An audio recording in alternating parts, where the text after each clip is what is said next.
Chapter 1. I Don't Need a Reason. Lana Collette, a second-year student in Serendia Academy's advanced course, was heading to her elective classroom when she spotted her friend Monica from behind. Monica was wearing riding clothes, and not a skirt meant for riding side saddle, either, but culottes designed for straddling the horse. She must have been on her way to horseback riding class.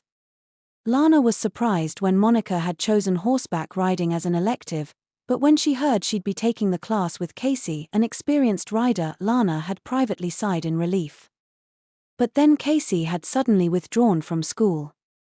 Lana had heard about the situation only through the grapevine, but apparently, Casey had been urgently called back to her homeland to deal with family affairs. That wasn't an uncommon occurrence at Serendia Academy. One noble girl or another was always leaving school because she suddenly had to get married. But since Monica had so few friends, Casey's departure must have been an awful shock for her. Monica had been glumly hanging her head ever since the other girl left. She'd even started behaving strangely around Lana. Not even her snapping at Claudia during lunch could break Monica out of her gloom. Now, too, as she headed away in her riding clothes, Monica's back was hunched and lifeless. Lana trotted up to her and gave her a tap on the shoulder. "Monica, your jacket's hem is inside out," she said. "Lana," responded Monica. "Oh, you're right. Thanks." With slow motions, she fixed her hemline, then lowered her eyebrows and smiled uncomfortably. Her expression was tenser than usual. Lana wondered what she should say to a friend who was depressed like this. She tried to come up with a topic, but all she could think of were the latest fashions and trends, and she knew Monica wasn't interested in any of that stuff. Something she'd know about, she thought. The academy, the festival. Oh, right. All the girls were excited about one thing in particular right now. Lana's voice bounced as she asked Monica about it. "Hey, have you decided what dress you're going to wear to the ball after the school festival?" "Huh." Monica's mouth hung open a bit, and her eyes widened into a blank expression. At the very least, Lana had been expecting to hear something like, "I haven't gotten one yet," but judging by her friend's expression. "Monica, you do know there's a ball the night of the school festival, right?" "Yeah," replied Monica. "I saw it on the schedule, but I thought we'd be participating in our regular uniforms." Lana was suddenly reminded that her friend was a transfer student. In general, students attended events at Serendia Academy in their uniforms. But for the balls that followed those events, of course, each student would don formal dress of their own choosing. Those held after the school festival and the graduation ceremony were particularly lavish. Everyone would be dressed to the nines. Stammered Monica, playing with her fingers, "can't I just go in my uniform?" Lana looked pointedly at her. "Monica, you're part of the student council. You can't do that." Monica groaned. The student council members were in charge of the ball. She couldn't sit it out, and if she took part in her school uniform, it would doubtless harm their reputation. "Do you have any dresses, Monica?" asked Lana. Monica shook her head without a word. "Right." Lana put a hand to her forehead. There were 2 weeks until the school festival. She doubted her friend could get a dress ready on her own by then. "I can lend you an old dress of mine if you want," Lana told her. "The colors and design would be out of fashion now, though." But," Monica stammered, looking down. Lana glared at her. "What? You don't like the idea of wearing a hand-me-down?" "No. It's just that, Monica's voice shook, like she was about to cry. Her drooping eyebrows squeezed together, a film of tears covering her round eyes. "You're always helping me out, and, I haven't repaid you at all." Monica's head hung lower and lower. Eventually, all Lana could see was the whirl of her hair. She pressed a finger to it. "I'm not doing this to be repaid, you know." "But..." Monica was always so serious. Apparently, she'd been worried about repayment this whole time. Lana removed her finger and snorted. I don't need a reason to do nice things for my friends, do I?" She tried to be cool as she said it, but her embarrassment caused her to stumble over the words a little. She twirled a clump of hair around her finger to hide it. Monica slowly brought her face up to look at her friend. "Lana, you're so cool," she murmured, full of admiration. Lana sniffed proudly, and Monica gave one of her usual, awkward smiles. Lana. Thanks." "You're welcome. We'll have to tailor the dress a bit, so come to my room the next chance you get. Oh, and by the way, do you have a corset? I've never worn one." "What?" exclaimed Lana, her shock robbing her of any semblance of ladylike modesty. Lana was, at this very moment, wearing a simple corset under her uniform. It was perfectly normal, a basic aspect of grooming for any girl their age. But as she studied Monica's body more closely, she understood why this wasn't the case for her friend. Monica looked for all the world like she was in her early teens, and not in a delicate way but in a too-thin way. It was even easier to see now that her riding clothes were accentuating her curves, or rather her lack of them. "Well, I suppose you don't have any fat to pull in to begin with," observed Lana. Monica groaned again. That said, creating a bit of constriction at the waist and stuffing her chest a little would probably make her look more feminine. Lana decided then and there to send off for the corset she'd used in her early teens. The silent witch Monica Everett was one of the 7 sages, the kingdom's most skilled practitioners of magecraft. She was also extremely shy. She hated being in front of others and would sometimes even faint from nervousness. Because of that, she had holed up in a mountain cabin, doing nothing but magecraft research and other numbers-related work. However, her colleague, the barrier mage Louis Miller, had recently strong-armed her into a mission to guard the second prince, and Monica had very reluctantly transferred into her target school, Serendia Academy.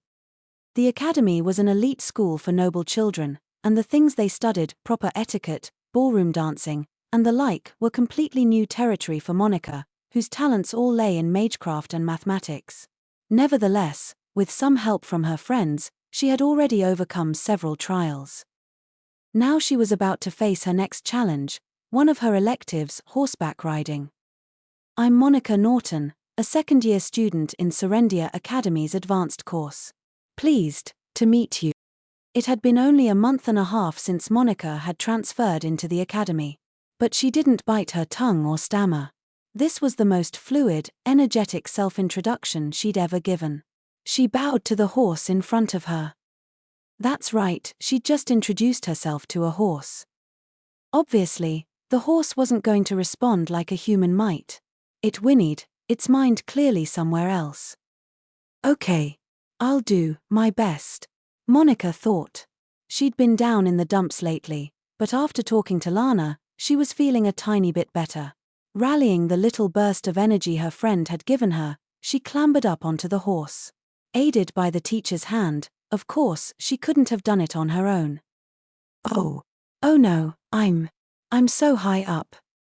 Monica had never had the opportunity to ride a horse before, and the animal's height exceeded her expectations. She felt her body tense. Though she didn't have a pathological fear of heights, she still felt more trepidation than excitement at the prospect of being higher up than usual. What if she fell off? As she froze in the saddle, the teacher, an older instructor who was used to handling horses, spoke to her in a calm voice. "Try walking the horse around slowly first." "Oh, okay." The horse began to walk at a languid pace, about the same speed as a human. But that didn't matter. "Igya!" Monica shrieked as the slight vibrations caused by the horse walking sent her hurtling to the ground. Whispered voices came from around her. "Hey, that girl just fell.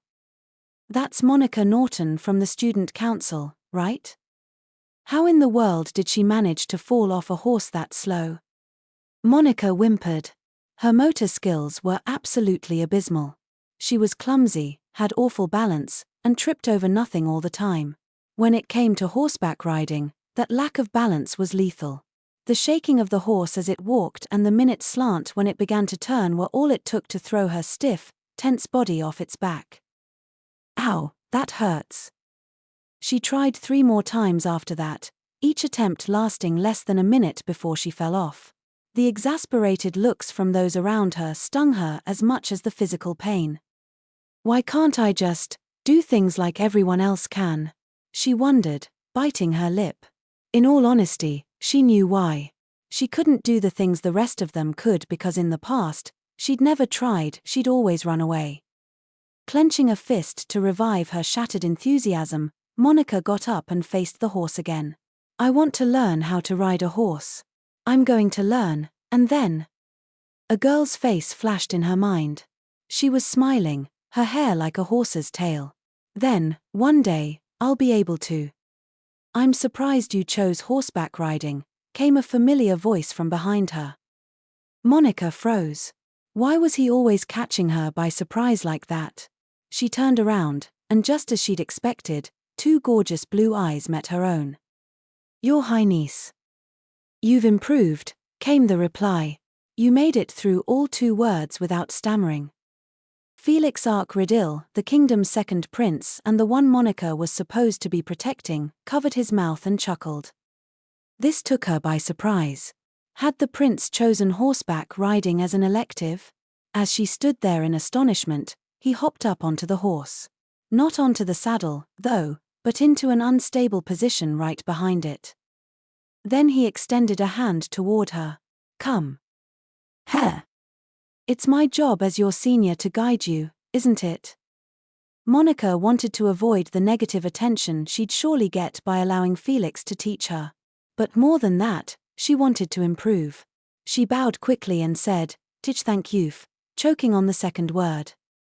She'd managed to introduce herself just fine to the horse before, but she still had problems when it came to people. Disappointed with her lack of progress, she took Felix's hand. He easily pulled her up onto the horse. For how slender he was, he had strong arms. Posture is very important when riding, he explained. Always keep your back straight. Now bring your shoulders back. All right. Her fear had been causing her to lean forward when she'd been alone, but she felt better now that someone was behind her, providing support. Keep your body loose, continued the prince. Let your feet dangle naturally. And keep your eyes up, looking into the distance. There you go. Let's try walking a bit. Felix gave the horse a light nudge in the side with his feet, and it began walking without complaint. When Monica squeezed the reins, the prince put his hands atop hers. When you want to tell the horse to do something, he said, it's not good to rely too much on the reins. If you pull them too hard, it'll hurt the horse. Now that she thought of it, Monica remembered panicking and yanking on the reins before falling the last few times. She looked down at the horse and lowered her eyebrows. Did I hurt you earlier? I'm sorry. The horse gave a whinny, though it didn't appear to have understood her. As Felix watched, he seemed a little surprised. Are you not scared of horses? Heh. Well, she stammered. No, I'm not. She was scared of falling from a high place, but not of the horse itself. To be honest, people were scarier. Felix hummed in response. They moved along for a little while without speaking, and eventually Monica saw a rather large stone. It had been placed there on purpose as an obstacle. Monica's hands immediately tightened on the reins, and Felix patted them. If you want to give the horse an instruction, first, move your legs and your center of gravity. The reins are secondary, he explained, gently shifting his weight. That was enough to cause the horse to walk cleanly around the obstacle. To Monica, it felt like the horse was much more subdued than when she'd been riding alone. Maybe it was just her imagination. He's calmer than before, she remarked. Horses are sensitive creatures. When their rider is nervous, they can tell. Oh. In other words, Monica's own mental state had been unsettling the horse before. The first thing to learn is how to ride with the proper posture. If you can learn the posture and how to trot, you'll start improving by leaps and bounds. Trot. When a horse runs, it does so in a 1-2 rhythm. We call that a trot. You switch between sitting and rising along with the rhythm. It lets you avoid all the shaking, putting less burden on you and making it easier to balance. I see, Monica thought. So horseback riding isn't just about sitting there and holding the reins. It's a binary system. Since posture and rhythm are important. I guess it's kind of like dancing. She was once again struck by how many things needed to be physically tried in order to be understood. She nodded to herself, fascinated. Posture, Felix whispered into her ear. Monica hastily straightened out her back. Her hunch was habit at this point, so if she stopped thinking, she'd immediately curl up. If you lean forward, explained the prince, it's much easier to fall. But if you lean too far backward, it's difficult to keep your balance. Concentrate on keeping your back straight. Okay. Monica recalled what she'd learned in ballroom dancing. Right, straighten my spine and relax. Thinking back on all her lessons one by one, she muttered, straightening your back, Yes, prompted the prince. It's useful for a lot of things, isn't it? Felix gave a little smile. You're right, he said. Actually, I'm surprised you chose this as your elective. Was there a specific reason? Monica's grades in ballroom dancing had been disastrous, so it must have seemed very strange that she'd chosen horseback riding. In the kingdom of Ridil, there were certain areas where women rode horses, but city dwellers rarely had the chance. This was especially the case for the daughters of nobles, and there were very few girls in the class. Monica opened her mouth, then closed it again, trying to put together what she wanted to say. When Casey left the academy, Monica had been conflicted. In truth, it would have been possible for her to submit a request and change her electives right up until the start of classes. But ultimately, she didn't fill one out, deciding to go through with horseback riding and chess as her two electives. I have a friend, who I want to tell one day, that I learned to ride horses. Saying this out loud seemed to give her a little burst of energy. Would that friend happen to be Lady Casey Grove? Felix responded gently. The one with us when we were carrying in the supplies. She did leave school very suddenly, didn't she? Monica's heart jumped for a moment. The incident when the lumber had fallen while they were carrying supplies had been Casey's doing.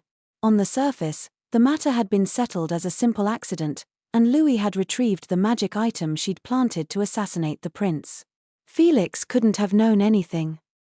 But when he said Casey's name, Monica couldn't help feeling shaken.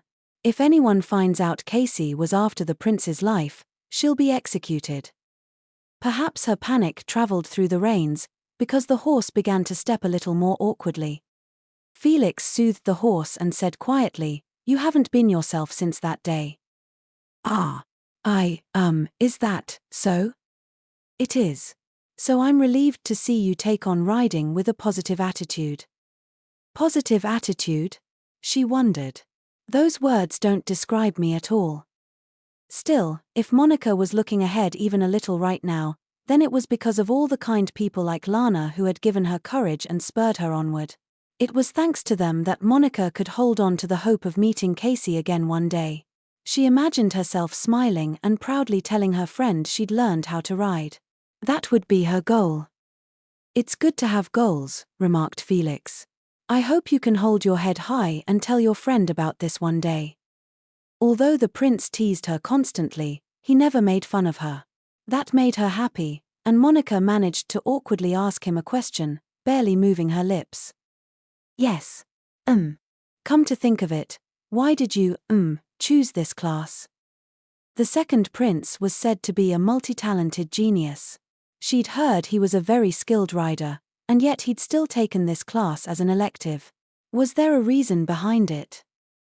Actually, replied Felix, sounding rather pleased, this is the one class I always make sure to take every year.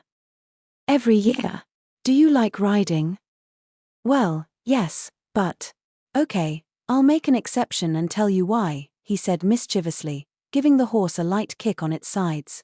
In response, it veered off the basic practice course and headed for the woods, where the advanced course was located. "Yes, sir. Where are we going?" "You'll just have to wait and see," he answered, his voice strangely spirited. The woods behind the academy were filled with oak trees planted at even intervals, currently in hues of red and yellow. Since this area was designated as a horseback riding course, It was maintained somewhat to make it easier for horses to traverse. However, just as Monica began to think they were in for a nice, easy ride through the woods, the horse veered off the course and began proceeding through the trees. Sir, she wailed. This isn't good. We've gone off the path. Amham, replied Felix. This is the way to our destination. Heh. As Monica tilted her head in confusion, Felix looked upward. He was wearing his usual gentle smile, but for some reason, the corners of his lips were turned up a little more than usual. He seemed almost excited. That's right. Look up there. His upturned blue eyes shone in the sunlight filtering through the leaves. Monica followed his gaze and looked up as well. The clear autumn sky seemed so far away, so high up. But then several figures cut through the scattered clouds, a flock of birds and a boy with dirty blonde hair. It was the ever-energetic Glenn Dudley. Gyah, he yelled. Stop, stop, quit it. Stop pecking me already. The flock of birds appeared to be chasing him. Monica looked back at Felix.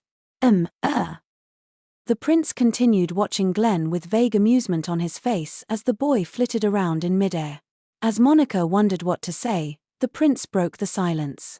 Oh, looks like he's going to fall. What? Her eyes went back up to the sky in a panic as Glenn, still being pecked, hurtled toward the ground, before catching himself just in time and coming to a stop in midair before gently floating the rest of the way down. There were several students near the spot where Glenn had landed. They're having practical magecraft class over there, explained Felix, pointing.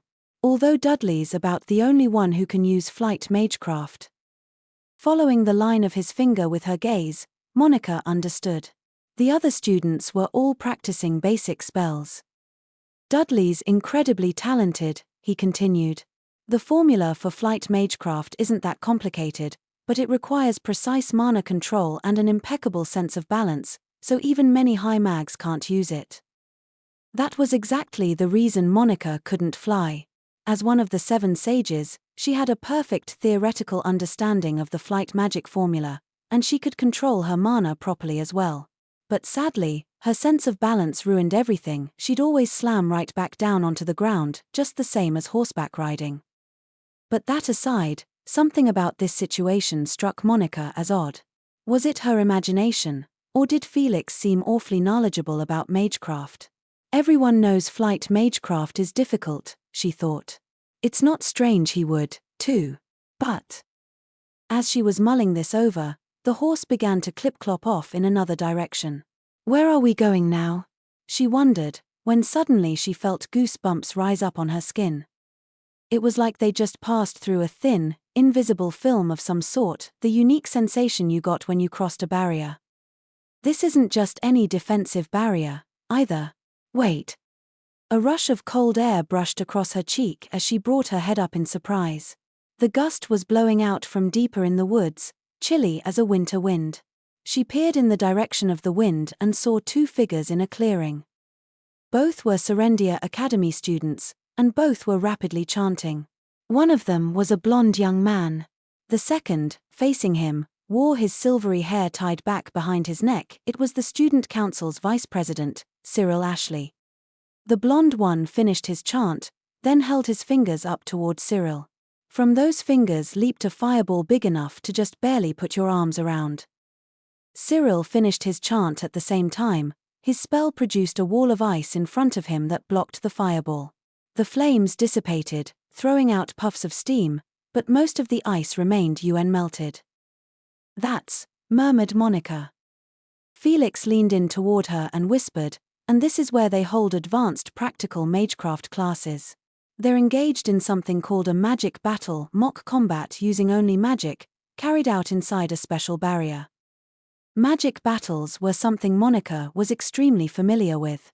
After all, they were first developed and used at the greatest mage training institution in the kingdom, her alma mater, Minerva's.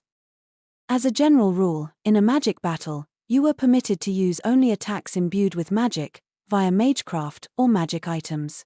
Inside the barrier, you wouldn't be hurt even if an attack struck you. Instead, it would drain an equivalent amount of mana. The higher the attack spell's power, the more you lost. Ultimately, the last competitor with mana remaining won the battle. Back at Minerva's, there had supposedly been a student who used magecraft alongside physical attacks during these magic battles. That student had employed magecraft to dazzle, then punched and kicked their opponent. This outrageous fighting style had caused a lot of trouble for Minerva's teachers. In the end, they'd upgraded the barrier to prevent physical attacks from dealing damage. Thinking about magic battles really takes me back, thought Monica. I had to take part during the qualifiers for the 7 Sages, too. Inside the barrier, you would never be injured by a spell, no matter how strong it was, but you would feel the pain and impact. Monica hated painful, scary things, so she hadn't exactly been excited to join in. She'd had to participate several times as a student at Minerva's, but all she could remember was being terrified and trying to run away until it was over. As she gazed toward the competitors, a far-off look in her eyes, Cyril finished locking down his opponent's offensive spells. "He's up against the president of the Magic Battle Club," remarked Felix. "He's really something." "Lord Cyril is quite strong," she agreed. "Right. He's the only one who can use quick chanting at the academy. I think he might be the strongest student here." As she listened to the prince speak, Monica lazily tracked Cyril with her eyes. It had been around a week since the failed assassination attempt on Felix. The magic item used, Spiral Flame, had been retrieved and the culprit, Casey, was forced to leave school under the pretext of a family matter. Everything had been handled behind the scenes. Unfortunately, however, one part had made the record, the incident of the lumber falling as they brought in supplies, which Casey had orchestrated in order to create an alibi. She'd sliced the rope bundling the wood together. But Cyril, who had been there at the time, blamed himself. He believed he hadn't properly checked everything. Felix never criticized Cyril for it, but Cyril did enough of that by himself. Monica, who had been present at the time, knew he wasn't at fault, but she couldn't insist on it. If they realized the lumber falling had been Casey's doing, the entire assassination plot would unfold like a daisy chain. Monica hung her head as she remembered the previous week's events. The day it happened, not only had she been unable to tell the truth, she'd been overwhelmed by guilt and broke down bawling in the student council room. Neither Cyril nor Neil, who had been there at the time, mentioned it the next day. She was thankful but also felt guilty about it. "I wonder if there's something I can do for Lord Cyril," she mused. He was always helping her out, teaching her how to do her job, doing it for her when she was incapacitated, giving her hot chocolate. And it wasn't just him, either. Her classmate Lana, Neil from the student council, and her co-conspirator Isabel. They had all been helping her in various ways ever since she'd arrived here. What could she give back to all those kind people? Lana had already said she wasn't helping in order to receive something in return, that she didn't need a reason to be kind to her friends. Would Monica ever be strong enough to say something like that to another person? "I hope so." Felix tapped her on the shoulder, interrupting her private thoughts. "This has been a nice little walk, but let's return to the other course now," he said, turning the horse back the way they'd come. She glanced back at the prince and noticed he seemed in especially good cheer. "Did you choose horseback riding class as a way to, secretly watch practical magecraft classes?" she asked. "All part of my studies," he answered. "By understanding what can be achieved with magecraft, I can more quickly make decisions in emergencies." I see." He said it was for his studies, but Monica got the feeling that wasn't the only reason. After all, his eyes had been positively glowing as he watched Glenn and Cyril. But he said he couldn't use magecraft, so. Lady Norton, posture. Alright. Her back must have hunched over again while she was thinking. She hurriedly straightened it out. There were so many things she needed to think about, but she found it difficult to collect her thoughts while getting used to the unfamiliar feeling of sitting on a horse. She consciously fixed her posture, deciding to simply focus on riding for now.